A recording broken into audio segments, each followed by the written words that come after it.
제가 한반도 선진화 재단에서 한국의 청년 보수 그리고 과제와 대안에 대해서 해달라고 요청을 받았을 때 어떤 말씀을 드려야 될까 하다가 이제 청년 정책 그리고 청년에 대해서 이야기하는 그런 세미나가 많이 있었는데 그럼 그 청년을 이끌어주는 어른들은 어떤 모습이어야 하는가, 저는 이 생각을 굉장히 많이 했었습니다. 정치권에 영입이 됐을 때 39세, 우리나라 기준으로는 뭐 청년이 맞기는 하죠. 그래서 이 당에 깊숙이 들어와서 선거를 겪어보고, 당에 좀 어른이 안 계시는 거 아닌가 하는 굉장한 좀 실망감을 많이 겪었습니다, 저는. 그래서 우리가 어른으로서 이런 모습을, 좋은 모습을 보여야 청년들도 자연스럽게 우리를 따라와 주지 않을까 하는 생각에서 이런 발제를 하게 됐습니다. 그리고 호남 문제는 어떻게 접근을 할까에 대해서도 간략하게 추가를 해보았습니다. 저는 광주에서 초중고 다 나왔고, 그리고 한양의과대학교를 나와서 세브란스 병원에 있었고요. 이 광주에서 정치에 관심을 가진 채로 성장을 하다 보면은 어떻게 보면 당연하게도 민주당의 그런 아젠다들, 정책들을 지지하게 됩니다. 그런데 제가 이제 의과대학을 들어가고 나서, 그리고 군의관 복무를 삼사산 GOP, 저기 완전히 북한의 군부대가 보이는 곳에서 군복무를 했었어요. 그렇게 하다 보면서 생각이 많이 바뀌게 됐습니다. 그런 상태에서 아버님의 건강이 안 좋아진 상태로 광주에 자주 내려가다 보니까 우리 광주가 너무 발전이 지체가 되고, 이 발전이 지체가 되는 거는 호남의 권력을 장악한 민주당의 40년의 결과물이다. 그래서 이걸 바꾸려면은 정치적인 균형을 좀 이뤄야겠구나, 라는 생각을 가지고 나서 호남대안포럼이라는 시민단체에 참여하고, 조중동의 칼럼도 쓰고, 그러다가 이제 국민의힘 인재영입위원, 비상대책위원, 그리고 동남을 당협위원장 맡고 이렇게 활동을 하고 있습니다. 선거에도 참여를 했고요. 이렇게 김기현 대표님 시절에 영입이 돼서 한동훈 비대위원장과 당시에 선거를 뛰었습니다. 방금 말씀드렸다시피 당 중심에 들어갔었습니다. 비대위원으로서 들어가 보고 느낀 게 제가 광주를 출마했긴 했습니다마는 광주에 출마하고 나서 나름대로 다른 험지, 수도권 험지에 뛰어든 그런 어떻게 보면 동지들이죠. 지역의 당협위원장들과 많이 만남을 가지면서 이 보수 정당을 싫어하는 분들이 굉장히 많구나 하는 걸 깨달았습니다. 그리고 윤석열 대통령을 싫어하는 분들이 굉장히 많구나 하는 걸 깨달았고, 이분들을 정말 한 사람 한 사람 설득해 나가야겠다, 이런 생각을 갖게 됐고, 그나마는 희망을 가질 수 있는 것은 어떤 좌파의 잘못된 역사관과 세계관에 물들지 않는 청년만이 희망이다라는 생각을 하게 됐습니다. 그런데 그 청년을 이끌어줄 어른이 보이지 않는다라는 생각을 했었고, 청년에게 지지를 호소하기 전에 먼저 청년이 따르고 싶은 어른의 모습을 갖추자라는 생각을 좀 했습니다. 그래서 옆에 보시면은 제가 광주에서 선거 뛰었을 때 모습이고, 이런 생각을 가지고 제가 왜 광주에서 성장을 해서 당연하게도 이제 민주당을 이렇게 지지했었다가 생각이 바뀌게 되었는지, 그리고 선거를 뛰면서 어떤 생각을 가졌는지, 우리 보수는 어떤 모습이어야 하는지를 책으로 담아낸 것이 당신을 설득하고 싶습니다, 라는 책이었습니다. 젊은이, 늙은이, 그리고 청년, 어른의 정의와 차이는 젊은이, 늙은이는 당연히 생물학적 나이를 기준으로 합니다. 그런데 청년과 어른은 이 단어 속에 긍정적인 의미를 가지고 있습니다. 우리나라에서는 보통 40에서 45세를 기준으로 나누는데요. 국민의힘 야당에서는 45세까지를 보통 청년으로 봐주더라고요. 그래서 저는 제가 청년이라는 아이덴티티를 가지고 말씀드리기보다는 어른이고 싶은 그런 중간 정도의 나이 정도라고 생각하면 될 것 같습니다. 저는 84년생이고요. 만으로 41세입니다. 청년이라는 건 제가 생각한 겁니다. 이거 뭐 사전에 있는 단어가 아니라 어른에 대한 존중을 바탕으로 미래를 책임지는 존재고 실패가 용서되는 존재라고 생각을 합니다. 그리고 어른이란 품격을 갖추고 미래 세대를 위해 책임과 헌신을 다하는 존재라고 저는 생각을 합니다. 그리고 축적한 지혜를 토대로 청년을 좀 바른 길로 이끄는 그런 존재라고 생각을 합니다. 그런데 제가 정치권에 들어와서 느낀 건, 아, 어른이라고 불러줄 수 있는, 정말 어른이라고 따르고 싶은 그런 분들이 좀 많지 않다라는 생각을 가졌습니다. 개인적으로는 좀 이 당과 진영을 위해 싸웠었는데 많이 좀 실망을 했었고요. 좋은 분들도 물론 많이 계시지만 실망한 부분들이 더 많았습니다. 우선 정치라는 게 결국에는 대화와 타협을 해야 되는 건데 그걸 하지를 않습니다. 오직 자기의 의견만 주장하고 이거를 끝까지 관철시키기 위해서 그런 타협을 하지 않는 그런 분들이 너무 많은 거를 느꼈고요. 젊은이의 실패를 감싸주지 못하는 분들 말하는 겁니다. 저는 개인적으로 처음에는 별로 이렇게 좋아하지 않았었는데 선거를 뛰고 나니까 이분이 정말 대단했었구나. 그리고 이끌었던 두 선거가 있었죠. 세 가지 선거죠. 재보궐도 물론 대표는 아니었습니다만은 서울시장, 부산시장 재보궐 선거가 있었고, 그리고 대선이 있었고, 지방선거, 모두 승리를 했었습니다. 그래서 이분이 좀 침착하지 못하고 좀 많이 흥분을 해 있을 때, 그때 좀 어른들께서 이 갈등을 중재하고 실패를 감싸 주었더라면 좋지 않았을까 하는 그런 생각이 좀 들었었고, 중진이면서 강남, 영남에만 계속 이렇게 출마하려는 분들을 봤습니다. 좀 중진이시면은 험지에서 뛰어들어서 그 정치적 경험을 토대로 먼저 솔선수범하는 모습을 보여주시면 얼마나 좋았을까 하는 그런 안타까움이 있고요. 저는 제가 애초에 영입이 될 때, 김기현 대표님, 이철규 의원님한테 영입이 될 때, 혁신위원장 처음에 제안을 받았었고, 그리고 뭐 비례대표라든지 서울의 지역구 이런 쪽으로 제안을 해주셨습니다. 일단 먼저 들어가야 되지 않겠냐 했는데 제가 굳이 광주에 뛰어들어야 되겠다고 생각을 했던 거는 저에겐 부여된 소명이 저는 있다고 생각을 했습니다. 저는 호남이 바뀌어야 된다라고 메시지를 냈기 때문에 뭐가 됐건 그쪽으로 부딪혀야 된다고 생각을 했었고 무엇보다 호남 몫으로 비례대표를 받았던 분들, 그리고 호남 몫으로 정부 내각에 들어가셨던 분들, 뭐 예를 들면 한덕수 총리나 이상민 장관님이시겠죠. 이런 분들이 호남에 뛰어들어서 보수의 노무현이 돼 주셨더라면 지금 보수는 이런 모습이 아니었을 겁니다. 그리고 저 같은 신인 정치인들은 뒤에서 선배님 정말 멋있습니다 하면서 하나둘씩 배워가면서 성장을 하고 싶겠죠. 누군들 그렇지 않겠습니까? 근데 그렇지 않으시더라고요. 호남에 출마한다는 사람이 거의 없었고, 그래서 저라도 뛰어들어야겠다고 뛰어들게 됐습니다만은, 10%도 못 받고 처참하게 무너졌습니다. 정치 보전비도 전혀 받지 못했고요. 그리고 이런 갈등이 있었을 때 이런 갈등을 중재하지 못하는 중진 의원님들의 모습에 좀 실망을 많이 했었고, 무엇보다 계엄령이 계몽령이다라는 말씀들을 하셨습니다. 물론 제가 말하는 이런 주장에 동의하지 않으시는 분들도 계실 겁니다. 그런데 저는 계엄령이 계몽령이 전혀 아니라고 생각을 합니다. 이 주제가 지금 청년이지 않습니까? 군인들 대부분 청년이죠. 전공의들 처단하라고 했잖아요. 물론 전공의들이 잘못한 부분들, 법적으로 잘못한 부분도 분명히 있을 수 있겠습니다만, 그렇다고 재판도 없이 처단을 당해야 되나 하는 이런 생각이 들고요.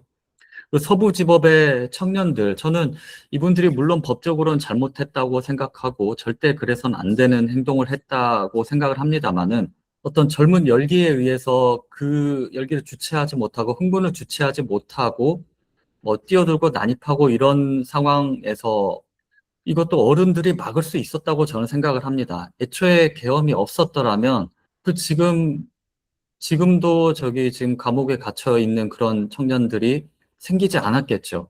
하는 그런 안타까움이 있습니다. 그리고 약속을 지키지 않은 정치인들, 예를 들면 뭐 단일화를 하기로 했다가 단일화에 대한 약속을 뭐 뒤집는 분들이라든가, 그리고 단일화 과정에서 물론 저는 새로운 더 인기가 많은 후보를 옹립하려는 그 시도 자체는 전혀 틀리진 않았다고 생각을 합니다만은 새벽에 후보를 바꾸는 거는 좀 아니지 않았나. 그런 절차가 어떤 식으로 비춰질까 하는 모습을 좀 더 신경 써 주셨으면 좋지 않았을까 하는 생각이 들고요. 이 보수 우파 진영의 부정선거론이 굉장히 광범위하게 퍼져 있습니다.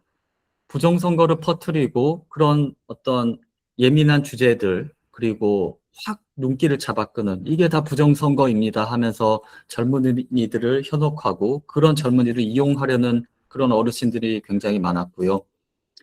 제가 시민단체도 활동하고 그리고 제야에서 활동하시는 분 여러분들을 만났을 때 정작 이렇게 만나 뵙고 이게 지혜를 엿듣고 이렇게 대화를 하다 보면은 정말 이렇게 지갑은 열지 않고 일장연설만 계속 늘어놓으시는 분들이 많이 계셨습니다. 그래서 너무 좀 실망을 했던 그런 경험이 많이 있고, 이 내란 재판에 있어서 저는 뭐 내란이라는 그런 단어는 좀 조심히 써야 된다고 생각을 하지만 그 대통령께서 좀 부하들에게 책임을 전가하는 그런 모습을 좀 보이시더라고요. 그런 부분들은 굉장히 좀 어른으로서 좀 실망스러운 모습이었다라고 저는 생각을 합니다. 그럼 이 보수주의적인 관점에서 어른으로서 청년에게 무엇을 줄 것인가를 먼저 생각을 해야 된다고 생각합니다. 방금 말씀드린 어른이라고 보기 힘든 그런 모습들을 떨쳐내고 청년에게 무엇을 줄 것인가, 그리고 무엇을 바랄 것인가라고 생각을 해봐야 된다고 생각하고요. 청년에게 줄 것은 현금 살포가 아닌 자산과 지식과 기술이라고 생각을 합니다. 이게 최근에 나온 여론이 있는데 2030 청년 중에 70%가 기본소득 세금 살포에 반대한다. 그것은 공정이 아니기 때문이다라는 기사가 있었습니다. 즉 지금의 2030은 현금을 나눠주고 하는 어떤 그런 이재명 정부의 그런 정책들, 그 전에 문재인 정권도 마찬가지. 이랬을 때 이런 정책들을 굉장히 반대한다는 겁니다. 이런 정책들이 결국에는 우리가 다시 지불해야 될 빚이다. 이런 거를 다 잘 알고 있는 거죠. 얼마나 현명합니까? 그런 현명한 청년들이 1년 이상 쉬었음 청년 비중이 점점 이렇게 늘어나고 있습니다. 즉, 미래가 보이지 않기 때문이죠. 아무리 내가 알바를 하고 열심히 일을 해도 어떤 자산을 가진 사람과 가지지 않은 사람의 그런 자산 격차가 엄청나게 이렇게 벌어지게 되고 아무리 일을 해봤자 이걸 내가 메꿀 수는 없을 것 같아. 이번 생은 망했어. 이런 생각을 하고 포기하는 청년들이 많아진다는 것이죠.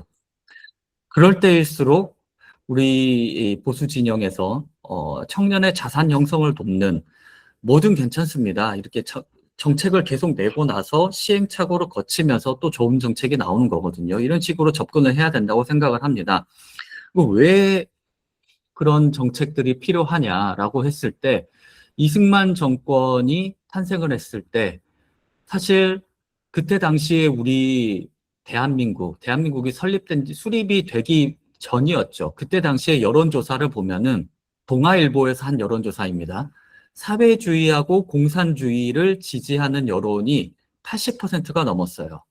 그만큼 이 소장농들이 우리도 뭔가 나의 것을 좀 갖고 싶다.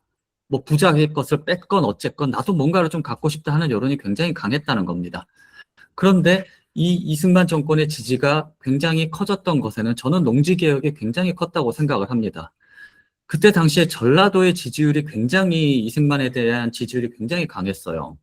농촌 특유의 보수적인 정서가 강하기도 했었고 오히려 대구 지역은 반도의 모스크바로 불려가지고 대구 사태 같은 그런 사건들이 일어나기도 했었죠. 3대 대선에서 전라남도에서 이승만 지지는 72%였고 대구에서의 조봉암 후보의 지지율은 70%였습니다. 물론 그때 당시는 여촌야도라 해가지고 농촌 지역 사람들은 우리 보수 정당을 지지하고 도시 지역에서는 야당 민주당을 지지하는 그런 분들이 많기는 했는데요. 그래도 이런 농지개혁을 통해 가지고 지켜야 할 나의 것을 만들어준 이승만 정권이 굉장히 지지를 많이 받을 수 있었다고 생각합니다. 자, 농지를 이렇게 가지게 되고 현재 가치로 5년간 3천만 원을 내면 나의 땅이 생긴다는 거예요. 나의 아파트가 생긴다는 거죠. 그랬을 때 1년간 쉴 수 있을까요? 뭐라도 일을 해가지고 하고 뭐라도 해가지고 이 3천만 원을 마련해서 내 아파트, 내 농지 이런 거를 가지려고 할 겁니다. 그만큼 자산을 형성하게 해주는 것이 굉장히 중요하다고 할 수 있죠. 물론 이 현재 가치로 3천만 원이라고 하는데 이게 그 계산에 오차가 충분히 있을 수 있습니다만은 그 신문 기사를 토대로 말씀드리는 겁니다. 이 여기에서 굉장히 이 좌파 진영과 달라지는 지점이 여기입니다. 국민의 자산이 늘어나길 바라는 집단이 보수 우파 진영이고 국민의 자산이 늘어나서 보수화되지 않기를 바라는 진영이 좌파입니다. 우리 김수현 문재인 정권 시절 정책 수석이 부동산은 끝났다라는 책에서 중대형 아파트로 이렇게 흔히 말하는 우리 정치하시는 분들은 아시겠지만 밭갈이가 된다고 하거든요. 이 투표 성향 자체가 달라져 버리는 거예요. 새 아파트 단지가 들어서면은 거기에 들어가신 분들은 대부분 어떤 그런 보수적인 정책 아젠다를 지지하게 된다는 겁니다. 그렇기 때문에 이런 사람들은 다 한나라당 지지하게 되니까 우리가 이런 거를 조심해야 된다. 라는 말을 책에다가 써놨어요. 얼마나 그 좌파 진영의 생각을 투명하게 드러낸 책입니까? 그러니까 이게 차이라는 겁니다. 국민의 지갑이 두꺼워지길 바라는 사람들, 국민의 지갑이 얇아지길 바라는 사람들, 얇아져서 나를 계속 지지하게 바라는 사람들, 이 차이라고 생각하고 이 차이를 청년에게 알려야 된다고 생각합니다.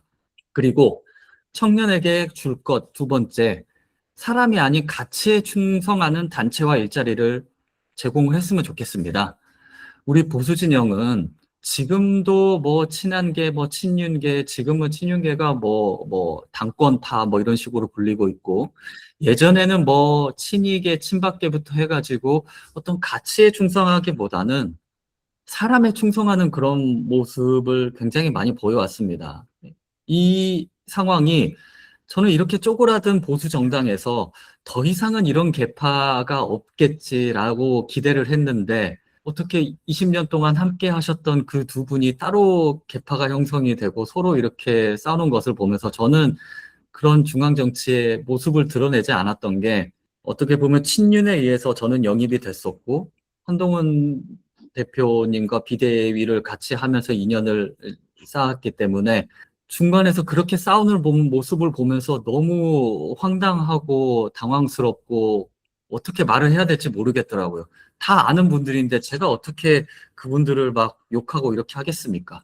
그래서 저는 좀 조용히 있었어요. 그런데 제가 대선이 끝나고 나서 안철수 혁신위원장님으로 영입이 임명이 되셔가지고 안철수 의원님께서 저를 혁신위원으로 영입을 하시려고 했습니다. 저는 혁신위원장을 제안받았다가 제가 당을 잘 모르니까 죄송합니다. 잘 모르겠습니다. 인요한 원장님께 한번 해보시죠. 이렇게 해가지고 고사를 했던 적이 있는 사람인데 혁신위원 사실 그렇게 큰 권한이 있는 자리는 아니거든요. 근데 제가 한동훈 대표님과 좀 함께 했었다고 해서 비토를 하시더라고요. 그래서 혁신위원 하지를 못하고 이렇게 잘렸던 그런 경험이 있습니다. 특정 계파에 속했다고 그렇다고 여겨진다고 제가 계파 활동을 한 거는 전혀 없습니다. 저는 그래서는 안 된다고 생각하고 앞으로도 그럴 생각이 전혀 없는데 그렇다고 이렇게 어떤 정치인들을 좀 이렇게 배제하고 이런 거는 좀 없었으면 좋겠고요. 당과 가치를 위해 헌신하려는 청년들이 굉장히 많습니다. 최근에 여의도 두시 청년이라는 어떤 비하하는 그런 단어가 있었죠. 정치권을 그런 맴도는 그런 청년들을 좀 비하하는 말들입니다. 사실 정상적인 청년이라면 2시에, 오후 2시에 그런 국회 행사 같은 데 참여하기가 힘듭니다. 당연하죠. 뭔가 공부를 하든 직장을 가든 그렇게 이런 행사에 참여하기가 힘든데 그래도 두시 청년이라고 비하할 게 아니라 이런 이 한반도 선진화 재단 얼마나 좋습니다. 이런 서울의 이런 건물 안에서 이런 공간을 가지고 월급을 주면서 청년에게 월급을 줄 수 있는 그런 단체가 많지가 않습니다. 그래서 제가 이승만 재단이 꼭 이승만 재단 건물이 있었으면 좋겠다라고 생각하는 이유가 그거입니다. 여러분들 박정희 재단 기념재단 건물 가보셨나요, 혹시? 마포구에 있거든요. 마포구에 있는데 굉장히 깔끔하고 크게 돼 있어요. 도서관도 있고 거기에 애기들 데려오기 너무 좋은 환경입니다. 근데 이런 과정에서 애들도 데려오고 해가지고 박정희 대통령의 어떤 업적을 알고, 그리고 거기에서 청년에 관련 세미나, 그리고 청년을 직접적으로 고용할 수도 있고요. 청년 유튜버들에게 컨텐츠 제작을 맡길 수도 있고요. 이런 어떤 자본과 그리고 진영 전체 파이를 키우는 흐름이 굉장히 커질 수가 있다는 거죠. 그런데 이승만 재단은 지금 좀 두 개로 좀 나눠져 있기도 하고, 건물 설립을 하려고 하다가 지금 이게 좀 정권이 바뀌면서 좌초된 그런 상황이 있죠. 그래서 이 어르신들께서 재단 설립 및 취업, 바른 활동을 하는 단체와 청년들에게 어떤 후원을 좀 해주시면 좋지 않을까 하는 그런 생각을 합니다. 그리고 청년에게 줄 것 세 번째가 바른 길을 제시하면서 좀 헌신하는 모습을 좀 보여주시면 좋겠다라는 생각을 했습니다. 험지 출마와 조직 구축은 정치 신인이 할 수가 없습니다. 제가 광주에 출마를 해보니까, 아, 일단 그 지역에 계신 주민들께서 정치 신인, 젊은 청년, 이런 분들을 정치적인 파트너로 인정을 안 해줘요.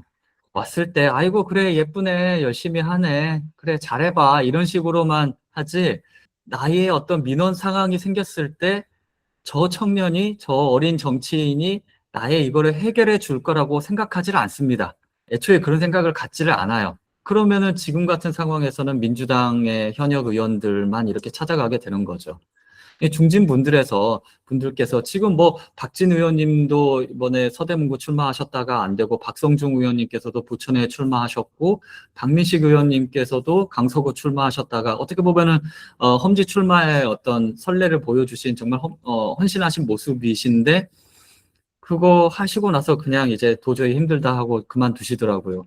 그런 중진 의원들께서도 그만두시는데 다른 청년 정치인들은 어떻겠습니까? 쳐다나 볼까요? 쳐다도 안 봅니다.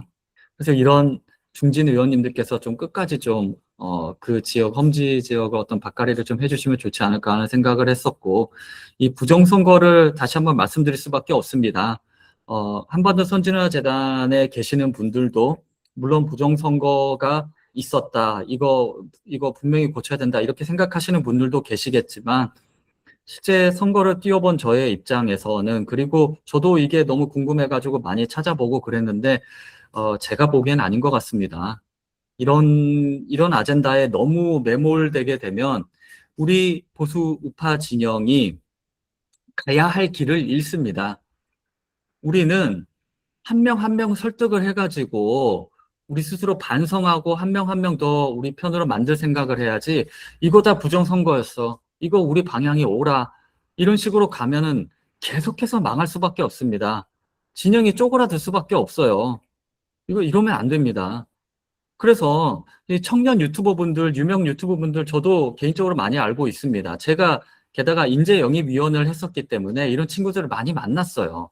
근데 보면은 부정선거를 옹호하지 않는데, 내가 이 유튜브를 운영하고 수익을 창출을 하려면 어쩔 수 없이 이런 발언들을 좀 해줘야 돼, 이런 청년들이 꽤 있더라고요. 이 어르신들께서 이런 쪽으로 이제 돈을 많이 내시니까, 그리고 뭐 광장에 뭐 광장 그 광화문 광장을 우리 우파 진영의 것으로 만들어 놓은 것 자체는 나쁘진 않은데, 이런 식으로 선순환이 되어야 할 자본이 정말 안 좋은 곳에 그냥 버려지고 오히려 진영을 쪼그라들게 만드는 곳에 쓰이고 있다는 겁니다. 이 자본 자체가. 저는 이게 너무 안타깝습니다. 이거는 정말 고쳐야 된다고 생각을 합니다. 그래서 이 청년에게 줄 것 세 가지 정도로 이렇게 말씀드려 봤고요. 먼저 제가 말씀드렸던 어떤 그런 어른이라고 보기 힘든 그런 모습들을 떨쳐내고, 먼저 헌신하고, 그리고 청년에게 자산을 형성할 수 있는 그런 정책들을 계속해서 제시를 하고, 청년에게 기회를 주고, 우리가 그 모을 수 있는 그런 자본을 좀 가치 있는 곳에 쓰이게 만들자, 이러면 좋겠다라는 말씀들을 정리해서 드려봤습니다. 그리고 제가 국회에서 호남은 어떻게 해야 되는가, 보수가 호남에서 생존하려면 어떻게 해야 되는가라는 주제로 강연을 했었는데, 이런 부분을 조금 이렇게 발췌를 해왔습니다. 호남은 어떤 식으로 접근해야 되는가. 원래 호남은 40년 동안은 보수 우파라고 색이 굉장히 부를 수 있을 정도로 색이 굉장히 강했던 그런 지역입니다. 박정희와 윤보선이 붙었을 때 많이들 기억하실 겁니다. 새마을 운동의 기적으로 농촌은 공화당, 도시는 민주당 지지 분위기였고 특히 호남은 박정희 공화당 지지가 굉장히 강했었습니다. 윤보선한테 거의 진다고 생각을 했었는데 기적적으로 이렇게 이긴 것도 호남의 지지가 있었기 때문이고요. 5.18 이후에 망가졌다고들 알고 계시는데 5.18 이후에도 81년, 85년 총선에서 민정당을 더 지지했습니다. 보시면은 민정당의 지지율이 의석수가 절반을 넘어가요. 전남하고 전북. 81년, 85년 선거에서도 마찬가지다. 절반은 넘어간다고요. 이 정도로 호남의 보수는 살아 있었다는 겁니다. 그런데 이제 87년에 이제 완전히 전라도는 김대중, 충청도는 김종필, 경상남도는 김영삼, 이제 경북, 강원도 이쪽은 노태우 전 대통령에게 장악을 하게 되면서 그리고 그 이후에 3당과 합당까지 하게 되죠. 이렇게 되면서 완전히 지형이 지역 위주로 바뀌게 되고 또 민주화 운동 당시에 5.18 민주화 운동을 좀 좌익적인 해석으로 몰아가는 그런 운동권의 시도가 있었습니다. 그러면서 굉장히 여론이 확 바뀌게 되고요. 그렇게 40년 민주당 호남 독재의 결과가 있습니다. 그 결과는 전국의 재정 자립도가 전라남도, 전북 꼴찌고요. 광주광역시, 즉 광역시 중에서는 광주가 꼴찌입니다. 그런데도 저번에 조국 사태가 일어났을 때 시위를 하면은 광주가 조국이다. 이런 깃발이 나오죠. 저는 도대체 광주가 조국이랑 무슨 상관이 있는지 도저히 모르겠습니다. 조국 지금 현재 대표가 광주를 위해서 민주화 운동을 해가지고 감옥에 가고 그랬나요? 저는 그런 일을 들은 적이 없습니다. 광주 건물 붕괴 사고가 굉장히 많았었죠. 공사 관계자 4명이 입건이 됐는데 그중에는 이제 5.18 단체에 가 계시던 그런 분들이 있었고요. 이제 굉장히 말씀드리기는 좀 민감한 사안이라 좀 그렇습니다만 굉장히 그런 쪽에 좀 장악이 되어 있는 그런 호남 상황을 좀 말씀드린다고 볼 수 있고요. 대한민국의 보편성과 멀어지는 호남의 보여주는 그런 그래프들입니다. 한반도 지도가 이렇게 있는데 첫 번째는 기초 생활 수급자 비율이죠. 경제적 상황이 안 좋은 겁니다. 딱 보시면은 그 녹색이 굉장히 짙은 지역이 호남 지역이죠. 그리고 또 근데 한방병원은 굉장히 많아요. 서울은 44개인데 광주에 98개입니다. 그 한방병원에서 주로 뭘 하냐? 교통사고 환자들 입원시켜가지고 보험금 타먹는 그런 병원들이 대부분이죠, 솔직히. 그리고 우리 이동수 청년 네트워크 여기 대표님도 말씀해 주셨지만 창고역 대형 매장이 전국 분포도가 이렇게 있는데 호남은 쫙 다 빠져 있죠. 그러다 보니까 저번 윤석열 대통령 대선 때 이런 복합 쇼핑몰 이런 유치가 굉장히 큰 아젠다가 됐었죠. 그리고 전국 5성급 호텔 현황은 당연히 호남 쪽은 없고요. 그런데 또 보면은 이 태양광 설비 같은 거는 또 호남에 또 제일 많습니다. 또 이런 환경 단체들이 굉장히 많아요. 이런 분들이 또 억지로 이런 정부의 재정을 타가지고 호남 쪽에 이렇게 많이 유치를 하게 되는 거죠. 이런 상황입니다. 그렇다 보니까 이런 어떤 보편성과 멀어지는 그런 상황이 보였었고, 그랬을 때 그럼 어떤 식으로 접근을 해야 되냐? 지금 호남은요, 10%도 넘기기가 힘듭니다. 특히 개혁신당하고 나눠져 있을 때는 10%를 넘길 수가 없어요. 저도 8.6%를 받았고요. 그래도 나름 공당의 비대위원으로 이렇게 출마를 했는데 8.6% 받았고 그렇게 이제 이준석의 개혁신당을 지지하는 세력이 분명히 있습니다. 이게 나눠져 버리면은 10%를 못 넘어요. 10%를 못 넘는다는 말은 정치가 불가능한 지역이라는 겁니다. 왜냐? 보전금을 50%도 못 받기 때문입니다. 15%를 넘어야 전액을 보전을 받잖아요. 10%도 못 넘으면 누가 출마하려고 하겠습니까? 이번에 광주 전남이 통합이 돼버려가지고 선거 비용이 더 늘어났어요. 그러니까 전남 광주 통합시장 출마자가 없습니다. 국민의힘에서는 한 명도 없어요. 나가면은 선거비는 많이 내야 되는데 보조는 못 받는다는 걸 알아요. 한 명도 없습니다. 그렇기 때문에 일단 15%를 먼저 넘으려는 그런 기획을 잡아야 된다고 생각합니다. 아무리 국민의힘에서 갑자기 바람이 분다고 한들 지역 민심은 결국 투표장에 갈 때 15%를 넘기가 힘듭니다. 그렇기 때문에 기본적으로 어떤 좌파적인 아젠다를 그런 하나하나 흡수해서 하려고 하기보다는 색채를 저는 어느 정도는 강화할 필요가 있다고 생각을 해요. 보수주의적인 경제정책, 자유시장 경제는 인간의 본능을 가장 잘 반영한다고 생각합니다. 그것이 이번 2022년 그때 당시 대선 그리고 지방선거 당시에 2023년이었죠. 그때 당시에 복합 쇼핑몰 유치 찬반 여론이 붙었을 때 70%가 찬성을 했어요. 아니, 깨끗한 곳에서, 그리고 뭔가 블링블링 멋진 곳에서 쇼핑을 하고 싶은 거는 이거는 인간의 욕구입니다. 기본적인 욕구예요. 그렇기 때문에 이거를 준다는데 이거를 마다할 사람은 거의 없겠죠. 다만 소상공인과의 어떤 그런 관계 설정에 있어서 논쟁이 있을 수는 있습니다. 그런데 이런 복합 쇼핑몰이 들어오면은 소상공인들이 더 살아난다는 것이 여러 경제적인 연구 결과를 통해서 드러나 있습니다. 그런데 이런 거를 반대할 명분이 약한 거죠. 근데 당연히 들어오면은 너무나도 좋은 겁니다. 결국 큰 자본으로서 더 나은 서비스를 창출할 수 있다. 이것이 결국 자유시장 경제의 핵심인 것이고 이것을 내세웠을 때 굉장히 큰 지지를 받았었죠. 물론 중간에 조금 어그러지면서 투표율이 좀 낮아지긴 했습니다만은 윤석열 대통령은 그때 당시 10%를 넘긴 최초의 후보였습니다.